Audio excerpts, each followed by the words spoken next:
So we will be in Daniel chapter 3. Daniel chapter 3. And we will read verse 24 together. Daniel chapter 3.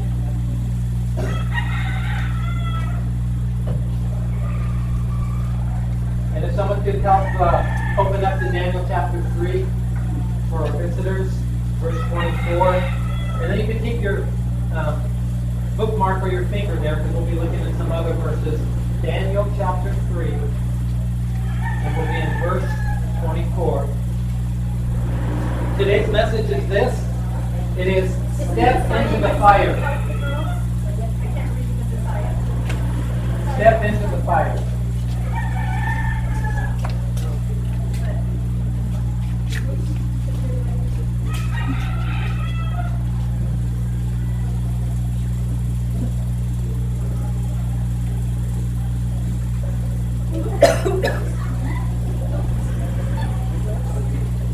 Have some great music today. We've got, as I said, another special tonight. And we also have special music scheduled for next week. So we are really blessed to have that kind of music and something to look forward to. Daniel chapter 3, verse 24. And when you have it, if you can stand, we'll stand together in honor of the Word of God. And we'll read it in, let's read the English out loud together. Amen.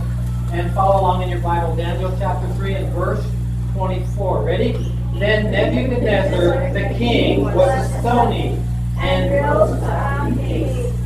said unto his counselors, Did not we cast 3 men bound into the midst of the fire? The answer is said unto thee, True, O king. Amen. Amen. The king thought he had it all figured out. The king thought he was the man. The king thought nobody in any way could stand up against my decree, my laws, my power, my influence. But he found out that day that there was one mightier than even the king himself, King Nebuchadnezzar. We're going to look at the stand that Shadrach, Meshach, and Abednego took together today. I'll open in a word of prayer, and then you can be seated. Heavenly Father, we're grateful for this assembly. Thank you for everybody who is here. Lord, I know that you are the perfect orchestrator. You knew who would be here today, and I pray this message will be something special as it speaks to the heart. The Word of God speaks to us. Pray you'll speak through me, Father. Pray you'll give me your power and strength and wisdom. Help us to learn from your word today. Help us to lead in courage. In Jesus' name, amen. Amen. Please be seated. So the Jews are already in captivity in Babylon. You can read the book of Daniel. It's a very exciting book in the Old Testament to read. There's much there.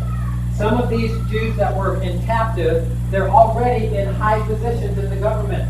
So they recognized that some people were more educated, more skilled, more talented, and they would use them as a resource. They wouldn't just make them all do, for example, manual labor. For a while, I lived in Saudi Arabia, and I was in the Air Force, as you know, and I was there 2 times. And Saudi Arabia is a very rich country, very rich country, and they don't like doing the hard manual work themselves. Part of the reason they can afford to pay someone else to do it. You know, we all have work to do around our homes, and some of it's not very fun, but unless you're wealthy, you often, I will do the work because I cannot pay someone else to do it. And in Saudi Arabia, we were on the military base. It was called Escott Village, and I remember driving around, and my boss was the commander, and so I loved working there. It was one of the highlights of my military time. And we would drive by, and there would be some people working. Amen. He's Baptist, I think. It's okay. And we would drive by, and they were digging a ditch. And in some places in the Middle East like that, they have downpours like you do here. But for some reason, they don't prepare for the downpours that well, and they don't have very many ditches. They don't have that many gutters or sewage systems to drain the downpours of the water. So the men were on the side digging. Do you know how they were working? They were from other countries. They had a nickname.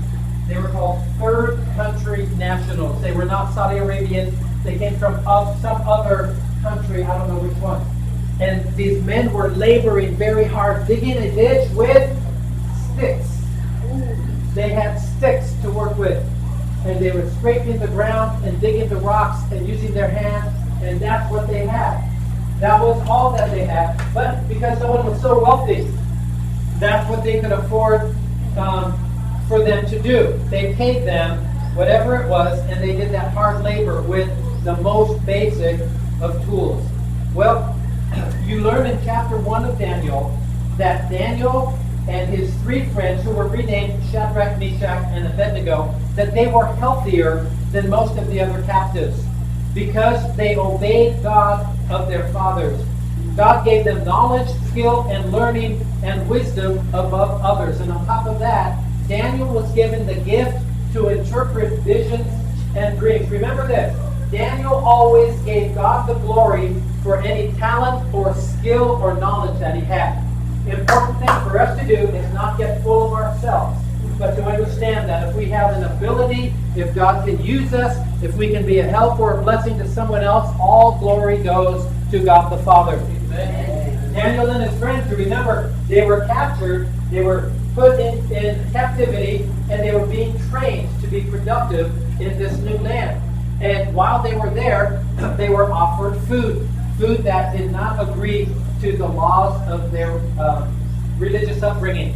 And so they told them that they would not want to eat that food at all. It was the king's meat and the king's wine, which was fine for the others, but the Jews were taught not to eat that type of food. It had been offered, I believe, as sacrifices to other idols. So they talked to the keeper and asked them to prove God. Asked him to give them a test. Have you ever tested God? You can test God. You can prove God. You can take a teaching from the Word of God and you can see if it's true in your life by being an obedient person to what the Bible says, and then see if what the Bible says comes to pass. So you remember, for 10 days they decided to test God, and he said, and then see if we are healthier or not than all the others in captivity. And so they had pulse. They had those vegetables of a diet. So I don't know what we would call it today, but they called it pulse. They called it pulse. It was all types of vegetables. Maybe some fruits were included. I think they were. And anyway, it made them healthier. But listen, I believe a big reason why they were healthier is because God was working in their lives. Because God knew their hearts. They wanted to obey God. They wanted to stand for God. And they wanted to be a testimony for God all along. And after 10 days, they were already healthier. You know, when you're healthy, you can do everything better. You know, when you get good sleep and good food, you can think better, you can act better, you can feel better, and you can perform better. And that's what they were doing. Their lives were blessed. So Daniel, he interprets the dream of the king Nebuchadnezzar. He told the king that he is the head of gold on the image seen from his dream. So the king had a terrifying dream. And it was this massive statue. And it was made of all different kinds of materials.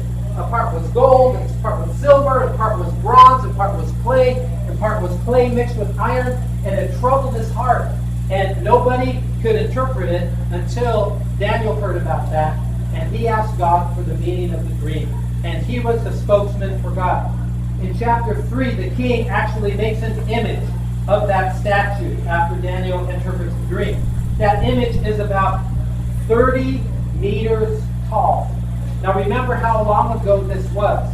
Nowadays, if you go to a city, you have to go to a very big city to be impressed. There's a place called New York City. And Ma'am Joni and I visited there a few times in the past. And it's an overwhelming place to visit. You go there and you go to the streets, and it's easy to find the tourists. It's easy to find the ones who do not live there because the buildings are so tall, the tourists cannot believe what they see. And when they go on the streets where it's near the big buildings, everybody's neck is like this because you're looking at the building like, wow, look how far, look how tall that one is, look how tall that one is, look how that one goes like that. And you just can't believe what you're seeing. And they're so massive. And I don't know what the tallest building in New York is anymore. But I do know in Daniel's day, something built 30 meters tall was the biggest thing anywhere around. And it was a statue that the king had commissioned. And of course, since he was told that he is represented, his kingdom is represented by the head of gold, this meant a lot to him. So I believe that this was a very majestic image in the land. It's about the height of a 9-story building. So picture a desert land with buildings that are 1 or 2 stories tall. And then over time, a project is made, a project commissioned by the king, and a 90-foot statue is put up. It was quite a sight. The Bible gives us dimensions. And so I got this prepared for a message like this. To imagine what that building, what that statue might have been like. Now I didn't decorate it as all the different materials, but the statue would be maybe something like this. It was very, very narrow. It was very tall. It was the image of like a king or a man or a pharaoh, something like that. And then I went and I looked, how big were people in those days? How big was a man in those Bible days? And so here's the size of a man. So imagine how overwhelming that statue must have looked. Imagine the awe it inspired. You know, you can visit some things that man has built, and you'll be impressed by the artistry. You'll be impressed by the craftsmanship. You'll be impressed by the gold or the ivory. But listen, nothing can compare to what God has in store for us and for those who believe in the Lord. Nebuchadnezzar is clearly filled with pride. That's one thing that I hate to see in government leaders, that I hate to see in presidents or people that become very famous, is when they become so prideful. It's like everything in the world must attend to them and their whims and their own desires. He's won many battles. He had a mighty kingdom. And in Daniel 3:9, the Bible says, they spake and said to the king Nebuchadnezzar, O king, live forever. Can you imagine every day if you had people around you and they would call out your name and say, oh, live forever. Live forever. Oh, Brother Julius, live forever. You know, after a while that would kind of go to your head. You would think, you know, I'm really somebody. Listen, Daniel 3:10, they also said, thou, O king, hast made a decree that every man shall hear. It's something that we call the problem of yes men. Yes men. If somebody is in control, someone is the president, the CEO, the boss, the main supervisor, the OIC, and they have a staff. But the staff always is only wanting to please their boss, even when their boss is wrong. And so they always say to the boss, oh, that's good. That's a good idea. That's a good thing. We can't think of anything better. You're right. You're always right. And that was the problem in Nebuchadnezzar's day. It led to prejudice against believers of the true God. So there were thousands of these Israelis, these children of God in there. They had to work as they were given the work to do. But this decree was made. We will turn and read verses 5, 6, and 7. Follow along in your Bible. Daniel 3. And here is the decree that was made. Daniel chapter 3, verses 5 through 7. Herod read and cried aloud, and verse 4 tells us, to you it is commanded, O people, nations, languages, that at what time ye hear the sound of the cornet, flute, harp, sackbut, psaltery, dulcimer, and all kinds of music, ye fall down and worship the golden image that Nebuchadnezzar the king had set up. And whoso falleth not down and worshipeth shall at the same hour be cast into the midst of a burning fiery furnace. Therefore at that time, when all the people heard the sound of the cornet, flute, harp, sackbut, psaltery, and all kinds of music, all the people, the nations, and the languages fell down and worshipped the golden image that Nebuchadnezzar the king had set up. I'm going to read to you the influence that the king had on the people in his nation in verse 2. in verse 2. The Bible says, and Nebuchadnezzar the king sent to gather together the princes, the governors, the captains, the judges, the treasurers, the counselors, the sheriffs, and all the rulers of the province to come to the dedication of the image which Nebuchadnezzar the king had set up. So the king, King Nebuchadnezzar, he wanted to dedicate this majestic statue. He invited people from everywhere. All the leaders from everywhere were to come and see this thing. But maybe they did not understand that the king had other plans. Not just a dedication ceremony, but a time where you would fall down and worship and pray to this man-made idol. You see, it was a very wrong thing for the king to do. But the king had a great influence on these people that we just read about. Understand this. Everybody here, you have an influence on others, even more than you think. The good decisions that you make can be a great influence on the lives of others. Surely the greatest influence that you have is on people in your own family, as well as your closest friends. Do they see you spending time in the Bible? Are you spending time praying, influencing people to pray? Do you spend time helping others? Are you faithful in church? And are you also faithful in service to the Lord?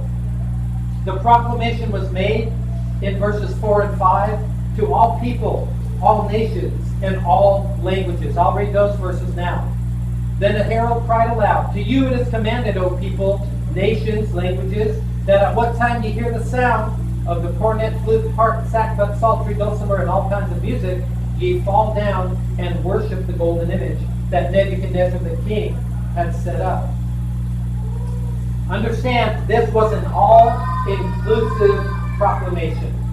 Everybody in the land was commanded by the king to fall down and worship, or else.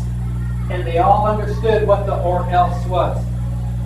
The rules of the world are declared to us today. We must distinguish between the world's rules, the standards of the world today, what is normal in the world today, and compare it to God's rules. What are God's standards? What are God's norms for those who are believers?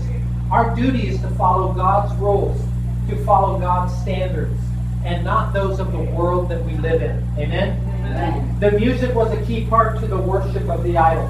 Those people knew when those instruments sounded that they had to bow down. We have to recognize in our own lives that there is an influence of music. Music has an influence. It has an effect on every heart that hears it. What is the message of music that you hear? How does it affect your heart? How does music affect your thoughts? How does music you listen to affect your desires? 1 Corinthians 10:31 tells us this. Whether therefore ye eat or drink or whatsoever ye do, do all to the glory of God. You know, we can listen to music and it can glorify God and help us feel better and do better as a believer and a Christian. Or we can listen to music that is just the opposite of that. Make us not think of God at all and think just about things of the world or things of the flesh. Proverbs 23:7 begins like this. For as he thinketh in his heart, so is he. Friends, it's very important to understand what we think about. What we think about.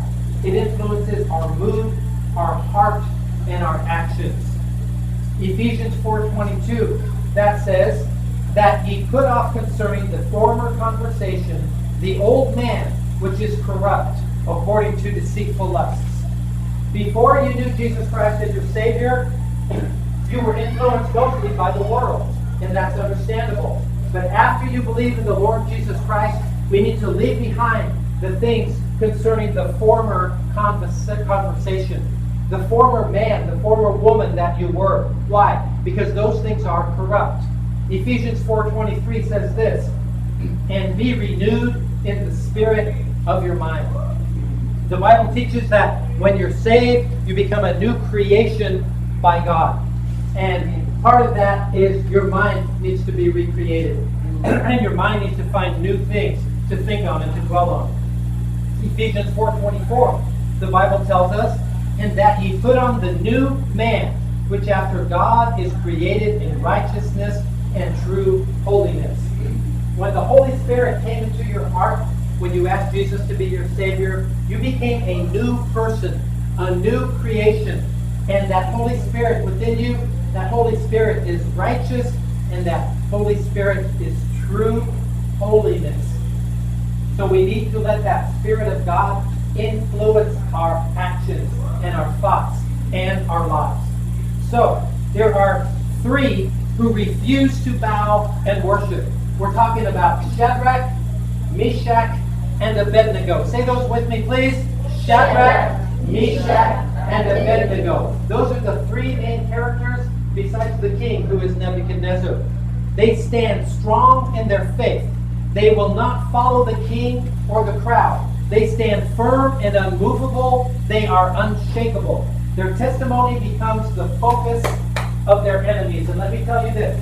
If you are a Christian today, you believe in the Lord, you want to live right, you want to do right, you want to obey the Bible. When you live like a Christian, when you say no to your friends, your classmates, or your coworkers to some things that are not good for you, that are not godly, some of them will become your enemies. Some of them will look for an excuse to tell a lie about you or to say something that makes you look bad.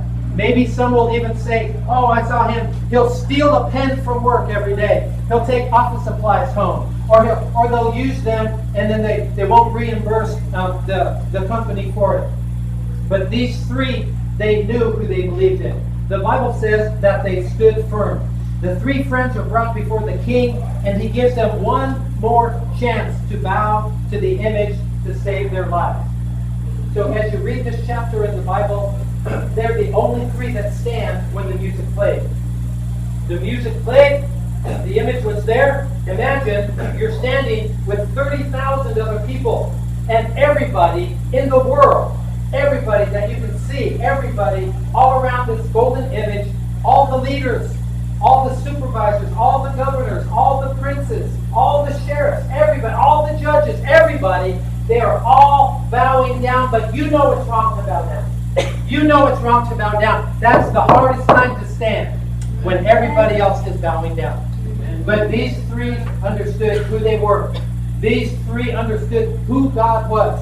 These three understood that God could and God will take care of the circumstance that they are in right now. So the king has them come forward to him. He gives them one more chance. And the Bible says that they refused to the king, and he becomes furious. Let me turn and find the verse for you. It's near verse 19. We're getting there. I'm going to read it in a minute. The king becomes so furious. Have you ever seen somebody go so crazy that they look like a different person? There is a cartoon. Do you like cartoons? Yeah. Do you like old cartoons? Yeah. We like old cartoons because we remember them. We were alive when they were new, and now they're very, very old like us. And we would watch cartoons. And one was Bugs Bunny. I don't know if you know. Do you know Bugs Bunny? Yeah. Oh, he's very funny. And there's others. There's Daffy Duck. Yeah. And there's who's the cowboy with the guns? Yosemite Sam. There's him. But there's another one. The Tasmanian Devil. The Tasmanian Devil. He was an animal, and he would be a little bit normal, but then he would go crazy, and he would spin around and around like a tornado.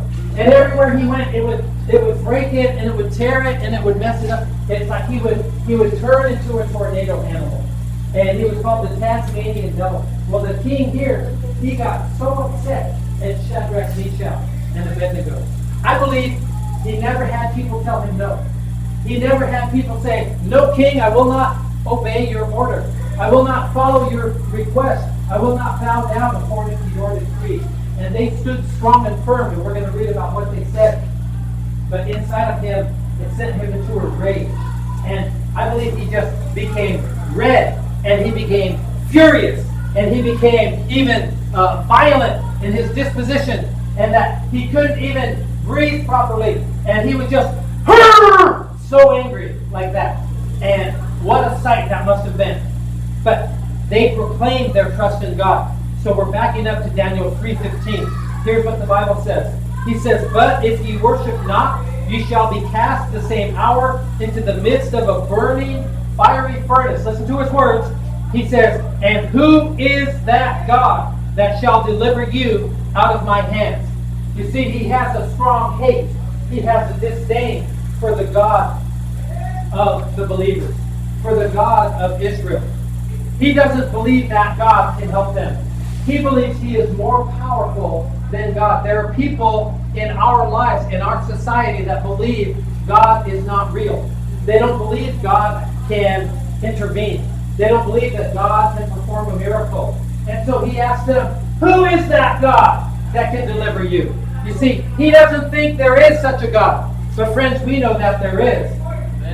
In verse 16, Daniel 3:16, they say, "We are not careful to answer thee in this matter." Verse 17, "If it be so, our God, whom we serve, is able to deliver us from the burning fiery furnace, and he will deliver us out of thy hand, O king." The king thinks he's being very merciful. The king thinks, I'll get these three to bow, and then everybody in the nation will be under my rule, under my influence, under the laws that I established. So he threatens them with the burning fiery furnace. They say immediately, "We are not careful to answer thee in this matter." You see, Shadrach, Meshach, and Abednego, they knew what their answer was already. They had the same answer from the beginning. Their answer was this: we will not bow. We will not bow. The king threatened them.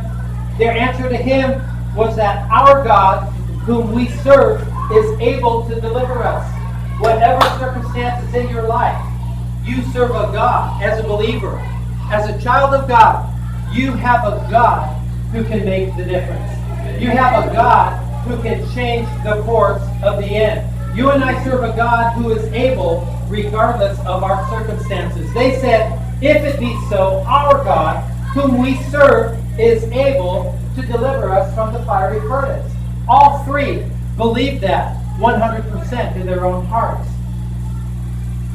You and I serve this God who's able to deliver us, regardless of our circumstances. He's able to forgive us in our failures. He is able to help us follow him more closely. He's able to mend relationships. He's able to use us for his glory. They declared, our God, whom we serve, is able to deliver us. Did you see them standing there? Can you imagine the three of them so sure in their faith? They declared, our God is able. They believed, our God is able. Christian, how strong is your faith? Can you say from your heart, our God is able? Do you believe that your God is able? The day will come when discouragement will try to overwhelm you in some good work that you're doing. Do you believe that our God is able? Let's say that together. Our God is able. Again, our God is able. One more time. Our God is able. We're talking about Shadrach, Meshach, and Abednego facing a certain death, a horrible death. You can even make it more personal at times, and you can say, my God is able. They believed it. I believe it too. I've seen God do things that people cannot explain. Daniel 3:18 tells us, but if not, be it known unto thee, O king, that we will not serve thy gods, nor worship the golden image which thou hast set up. They said, our God is able. Listen, our God is able. But the next statement was this, but if not. But if not, be it known unto thee, O king, we will not serve thy gods, nor worship the golden image. But if not, where do you stand when God does not do what you thought He would do? Where do you stand when God does not perform an answer to your prayer like you thought He would, like you thought He should? How do those circumstances affect your heart? How is your spirit and your attitude when God does not immediately come through for you? Do you get discouraged? Do you get angry? Do you get angry at God? Or do you become resolved to wait on the Lord? The Bible tells us so many times to wait on the Lord. Don't forget this. God's timing is always perfect. God's timing is right on time. We are often required to wait on the Lord. Psalm 27:14. Wait on the Lord, be of good courage, and He shall strengthen thine heart. Wait, I say, on the Lord. Psalm 37:24. Wait on the Lord and keep His way, and He shall exalt thee to inherit the land. When the wicked are cut off, thou shalt see it. Proverbs 20:22. Say not thou, I will recompense evil, but wait on the Lord, and He shall save thee. My friends, what is your response if God does not give you the promotion that you wanted or the promotion you expected? What is your response if God does not provide the job that you wanted? What is your response if God does not work in the lives of others you are praying for? What is your response if God does not heal you or heal somebody that you care about in the way you hoped and expected? Listen, today I encourage you to be a but if not Christian. Call on God and pray. But when our way is not His way, be a but if not Christian. Understand, God knows best. Realize that He is in control and His way is best. Remember, God is able and He can and will be glorified and He will be magnified when we realize that we are instruments in His hand. Even when we face insurmountable odds or unbelievable circumstances. So the king is furious, like I said, and he has Shadrach, Meshach, and Abednego bound up and constrained in verse 20. Let's read that. Let's read verse 19 and 20, Daniel chapter 3. Then was Nebuchadnezzar, verse 19, full of fury, and the form of his visage, his whole look, was changed against Shadrach, Meshach, and Abednego. Therefore he spake and commanded that they should heat the furnace 7 times more than it was wont to be heated. And he commanded the most mighty men that were in his army to bind Shadrach, Meshach, and Abednego and to cast them into the burning, fiery furnace. So what's happening here? We have a whole country full of kings and princes and leaders and governors and judges and sheriffs, and they're all bowing down to the king, and they're all complying to the king. But there are how many that are standing? 3. What are their names? Shadrach, Meshach, and Abednego. So I need Abednego. Abednego, help me out. Abednego, and a strong man.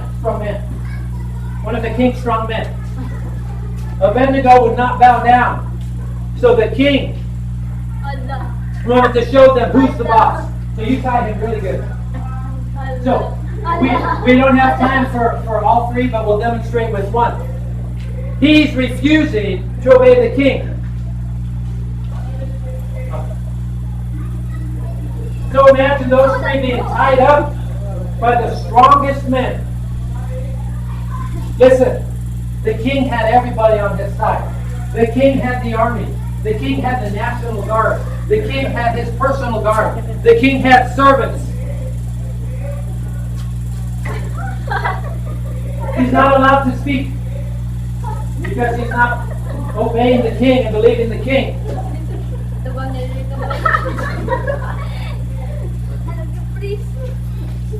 So this is Abednego. Remember, God is able. The king had him bound and constrained. See, the king he felt personal insult. He felt defiance by Shadrach, Meshach, and Abednego. So he had the strongest men in the country come and tie them up. Now there's 3 of them. So there's Shadrach, and there's Meshach, but we'll just demonstrate tying them up like this. But listen, I got something to tell you. The king did not want them to have a testimony. Well, go ahead and face them in shame. The world wants to bind your witness, Christian. The world wants to bind your testimony. The world wants to bind your beliefs. The world wants to bind your speech and your worship. Have you noticed now you cannot even essentially have an opinion that's different from the world? You'll see in the newspapers. You'll see in Twitter. Oh, Twitter erupts because somebody said something. Listen, we are not robots. We are not a bunch of ants that cannot think independently. We have our own freedom to worship and to glorify and magnify God. But this is what the world wants to do to your testimony. This is what the world wants to do to you at work and in your community. But God, our Heavenly Father, will not be restricted or bound by kings or princes. So the world wants us bound like this so we can't be a good testimony. And you want to be a good witness. And so here's a gospel tract. Go give it to someone in the back row. See, it's hard to do what God wants us to do if we're bound by the rules and the restrictions of the weekend of time, brother. Thank you for that. Thank you, brother. Let's give him a hand. You know, he volunteered. Did you see his hand go? I want to be the one. I want to be the one tied up. God is bigger, mightier. God is just. God is right. His way is the right way. In His time, God's way will always be done. In His time, God's will always be done. Listen, Shadrach, Meshach, and Abednego, they're facing the biggest trial of their life. So now, all three of you come. Take your Bible. Shadrach, Meshach, and Abednego, all three of you. Right. All three of you. All three of you. 1, 2, 3. Shadrach, Meshach, Abednego. Come on. So imagine they're tied up right now. Right now they're facing the biggest trial of their lives. They're standing before the nation. The biggest test of their faith. But together they're standing strong and firm. They're ready to face the fire that's before them. They have strengthened one another in their faith. Listen, you need a friend who's a strong believer like you. Amen. You need a friend who can help you sharpen your faith. Amen. Increase your faith. Grow your faith. You need a friend. These three were that kind of friend. Every one of them, if one was discouraged, the other two would encourage. Amen. If one was tired, the other one would say, no, let's go. Let's go witness to one more person. If one said, oh, my tummy doesn't feel good, we'll say, oh, let's go to church. Your tummy will feel better if we go to church. Listen, encourage one another. Be the kind of friend that helps your other friend to be a better person and a better believer and a better example, more obedient. I imagine they might be frightened, but they are serving God anyway. Amen? Amen. They've been targeted. They've been mocked. They've been ridiculed. There was no need to tie them up. There's no way they could get away. He had all of his army and his guards with them to put them into the fire, but they're tied up. And their demise seems sure. Everybody's sure these three will burn tonight. These three will die tonight. These three will go into the fire and we'll never see them again. But listen, God is about to do what only He can do. They are tossed into the midst of the fire. Christian, do you sometimes feel that you're in the middle of a trial, in the middle of a fire? Listen, I believe they are praying right now like they've never prayed before. Don't you think?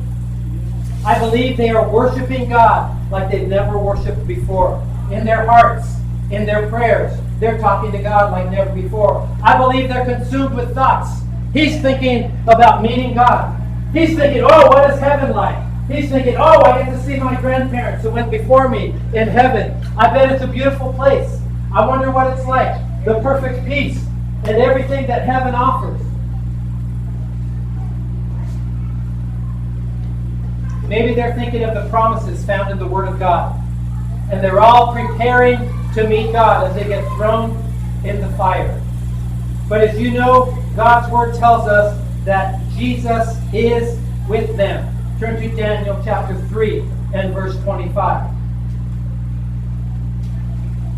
Let's start in verse 24. When we started the message, we read 24. Let's read verse 24 and 25. So the three of them are just now thrown into the fire. Listen to what the Bible says. Then Nebuchadnezzar the king was astonished.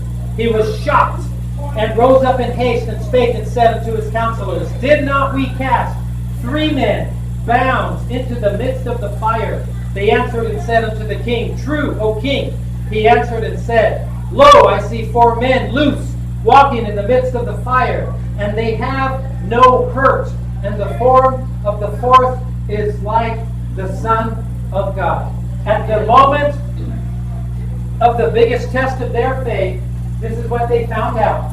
They found out that Jesus is there. Amen. They found out that Jesus is there. So they're all bound up in ropes like we showed you. They're thrown into the fire, and as soon as they land inside, guess what? Let's face each other. There's 4 people there. There's Shadrach, there's Meshach, there's Abednego, but so is the Son of God. Amen. The message looked like the Son of God. You know why? Because it was the Son of God. So God met them there. See, they honored God's word. They honored their faith. They stood for what was right. They believed, our God is able. Say it with me. Our God is able. And then they knew, but it's not. But it's not. I still will bow to the king or his image. And so Jesus was there. You know what he did? First, all the ropes were gone. Second, they were not burned. Third, their clothes had no fire on them. Fourth, they were with the Lord Jesus Christ. You know what he was doing? Loving them, thanking them, encouraging them. He was there in the midst of their biggest life trial. He said, Shadrach, praise God for your testimony. Oh man, I knew you could do it. I knew you believed in God and you believed in me. And I knew that you were faithful. Shadrach, way to go, man. Here we are. The fire can't even touch us. Why? Because I'm with you. Meshach, wow, buddy, what a testimony. You've been such a good friend. You've been faithful to God. You've been faithful to church. You've been faithful to the Word of God. Woo! Can you believe it? We're really here. Abednego. Hard to say that one. Abednego. Wow, you did it, man. You were one of the top 3 in all the country. You 3 and Daniel. What a testimony you were. I'm so thankful for you. I'm so thankful for your testimony. Your faith is strong. Your faith is sure. Wow. I'm going to get you out of here. By the way, what a great example you've been. What a great testimony for the rest of your life. You get to tell people, I was thrown in the fiery furnace and God saved me. Amen. God protected me. And now I want to tell everybody about the God, Jehovah God that I serve. Amen. Amen. Thank you guys. Go ahead. Thank you guys. They found out that Jesus was there. When their fears were at a point they could overwhelm them, they found out Jesus was there.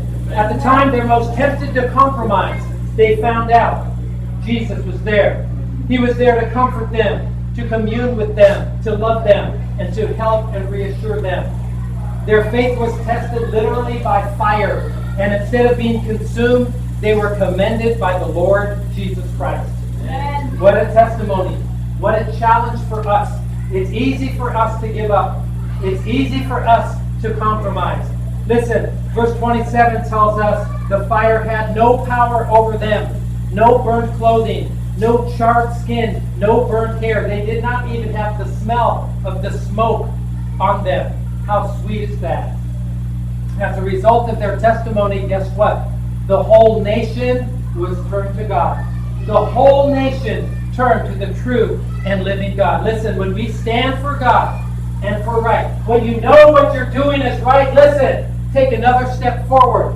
Step into the fire. Why? Because Jesus is there. Amen. Men of the church, step into the fire because Jesus is there. Church staff, step into the fire because Jesus is there. Amen. When you know what you believe, when you know why you believe it, when you know you belong to God and that you are right, go ahead and take the next step forward. Step into the fire. Christian, step into the fire because Jesus is there. He's there to help you. He's there to love you. He's there to comfort you. Remember how the New Testament says that the Holy Spirit will give people wisdom of what to say when it's time. That's still a promise we can have.